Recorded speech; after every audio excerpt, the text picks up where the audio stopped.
He walked into the room like it was someone else's stage.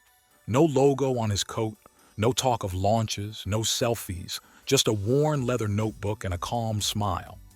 10 years earlier, he was carrying student loans and a commute that swallowed his mornings. Today, his net worth quietly cleared $1 million.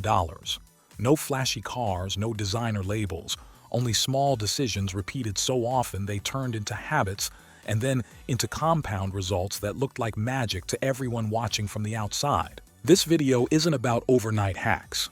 It's about the invisible plumbing of how wealth actually forms: channels, valves, and steady flow. Think of equity as the pipe, dividend stocks and index funds as the steady water, your daily choices as the pressure. I'll give you habits. Each one is simple enough to explain in a single sentence, but layered enough that practicing it for years builds exponential change. These aren't motivational slogans. They're repeatable actions that quietly change how your money behaves. If you've ever felt stuck between paycheck and dream, this script is a map. Not a map that says, "be rich" in generalities, but one that shows the actual trails. If success is your goal and you're ready to level up, make sure you subscribe. Every video is crafted to move you closer to the life you deserve.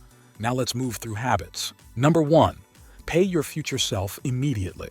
Set a rule. The moment money lands, a portion leaves automatically for ownership. Not after bills, not after treats. The first transfer is to your future self, an investment account, a retirement vehicle, or a micro-business fund. This flips the default. Instead of saving what remains, usually nothing, you invest what's intended for growth. Automation removes the theatrical battle of willpower. People imagine savings as a daily choice fought in the grocery aisle. Automation also scales. Start small. Even $50 a month forms a pattern. Then raise the amount each time your salary changes. When a $2,000 bonus arrives, route $1,000 to ownership immediately.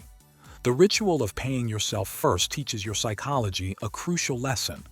Money is for making more money, not just for signaling. Beyond accounts, automation can target options, monthly purchases of dividend-paying ETFs, a recurring allocation to a robo-advisor that rebalances for you, or a slow building of fractional shares in blue-chip companies. The exact vehicle isn't the point. The discipline is. Make ownership the default, not the afterthought. Number 2, treat windfalls like deposits, not spendable confetti. Bonuses, gifts, inheritances, and tax refunds are psychological landmines. The easiest way to blow a windfall is to treat it like free money available for immediate gratification. Millionaires take a different posture. Windfalls are capital events, not parties. They allocate windfalls to balance debt reduction, strategic investments, or permanent capital increases. If you receive a $10,000 bonus, the Millionaire framework divides it: immediate buffer, debt paydown, and ownership. Windfalls are ideal for risky, optional bets. Take measured risk with funds you didn't rely on for living expenses. Try a small allocation to an entrepreneurial experiment, a micro private equity or syndicate, or a concentrated stock position where conviction is high. The frequency of life-changing outcomes is low. Occasional windfalls let you swing for higher returns without threatening your baseline. When the bonus arrives, write a sentence about what you'll do with it. This small act converts impulsive emotion into strategic action. Windfalls stop becoming confetti and start becoming compounding seeds. Number 3, learn the language of ownership. Assets first, liabilities second. Most financial conversations are reversed. People discuss purchases before ownership. Millionaires speak the language of asset creation first. That means categorizing every potential outflow as an asset or liability before shopping. Cars, phones, and wardrobes are not automatically liabilities. Context matters, but the first test is whether something creates future income, tax advantages, or capital appreciation. Assets include rental properties that deliver cash flow, dividend-paying stocks, business equity, and royalties. Liabilities might masquerade as assets. A leased luxury car feels like status but drains cash flow. The mental habit is to always ask, will this increase my equity, my cash flow, or my optionality? If the answer is no, it's likely a liability. Learning the language of ownership also improves negotiation. When you frame your salary, stock options, or contractor rates as equity negotiations, you design compensation that feeds ownership. Ask for equity grants, ask for profit sharing, ask for employer-sponsored retention vehicles. Those conversations convert salary into long-run ownership. Number 4. Reinvest dividends and cash flow immediately, like a silent snowball. Dividend checks, rental receipts, and business payout cycles are small pulses of capital. The habit that separates quiet wealth builders is not merely collecting this cash, it is reinvesting it immediately. Reinvesting converts scattered pulses into a snowball. Each pulse buys more shares, more rental upgrades, or more inventory that then produces bigger pulses. The psychology is important. Many people treat passive flow as found money to be used on present pleasures. Millionaires treat it like the system's fuel. That habit turns mediocre rates into great outcomes. For example, $300 reinvested quarterly into a total market ETF compounded over 20 years grows far more than $300 spent yearly on experiences. The key is consistency and speed. Reinvest the same day funds arrive. Operationally, this is simple. Set dividend reinvestment plans on brokerages, DRIP. Route rental proceeds to a sweep account that auto-deploys into core portfolio allocations. Or have your business automatically allocate a percentage of net profits to an investment bucket. The automation eliminates the friction of choice.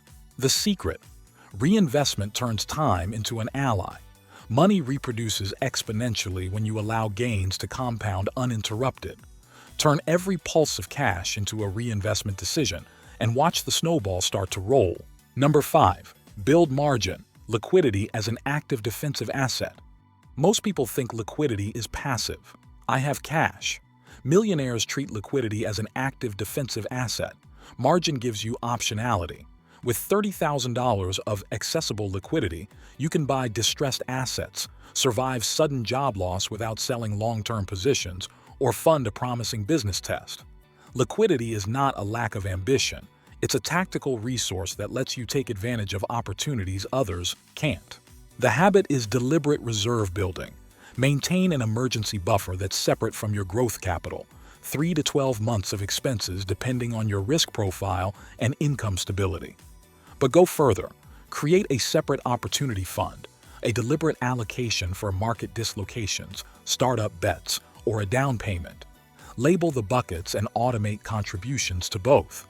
Liquidity also functions as risk management in volatile markets. Rather than panic selling equities during downturns, the millionaire with margin buys. From a business perspective, liquidity funds runway.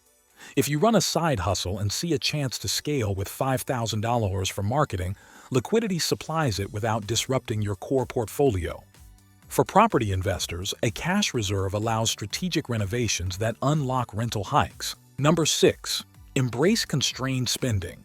Create a deliberate scarcity that funds abundance. Humility in spending is not the same as deprivation. Constrained spending is a strategic throttle, a controlled scarcity that forces prioritization and funds ownership. Millionaires often practice this unconsciously. They spend little on headline pleasures and more on sources of optionality. Implement a spending constraint that feels mildly uncomfortable but sustainable. A fixed fun allowance each month, or a zero-based budget where every dollar has a job. The constraint produces 3 shifts. It reduces impulse spending, it sharpens discernment about value, and it creates surplus for investments.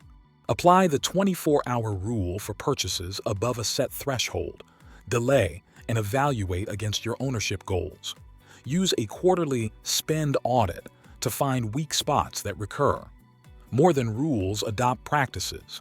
Cook more on weekdays to reallocate dining dollars to a small brokerage account, or shift weekend hotel trips into longer-term travel that trades luxury for equity-building experiences. Practice identity reframing. Define the version of you who values compound returns over instant status. Each constraint is an identity training session. Over months, constrained spending becomes less about scarcity and more about freedom. The freedom to take risks, to own equity, and to build a life that doesn't depend on public applause. Number 7. Convert income into scalable ownership, from salary to equity vehicles. A salary buys time and stability. Ownership buys optionality and scale. Millionaires habitually convert portions of their earned income into scalable ownership vehicles. A stake in a private company, a small rental portfolio, royalties, or equity of side businesses. The mental transition is the critical habit. See salary as fuel for building assets that multiply beyond hourly constraints. Start with one scalable vehicle that fits your skills. If you know a trade, build a service business and retain ownership. If you have technical skills, launch a paid product that sells with low marginal cost. If capital is the barrier, syndicate. Partner with others to scale a rental or a small business. Equity compounds differently than salary. It accrues even when you sleep. Mechanically, direct a portion of your payroll to seed this vehicle. Treat it like a recurring investment. $300 monthly into a small business reserve, $500 into a real estate down payment account, or $200 into a micro venture fund. Over time, that money funds experiments that can scale beyond linear income. Number 8. Live with humility and invest the ego savings. Ego costs money. Every purchase made for external validation extracts a hidden fee in opportunity cost. Millionaires cultivate humility as a fiscal strategy. The ego saved becomes capital invested. When you stop spending to impress, you create ego savings that fund ownership. Humility also flips risk preferences productively. It reduces the need to chase flashy returns to prove worth and increases the patience to hold high-quality assets through volatility. The habit of investing ego savings often means allocating to steady growth, index funds, dividend aristocrats, rental properties, and conservative small business plays. In every video, I try to discuss and address the factors that surely improve the chances of your success. If you like this also, subscribe the channel, like, and share the wealthy knowledge to your loved ones. Now, if you want to know more about 10 silent rules salaried persons use to retire early, then watch this video. I'll see you there.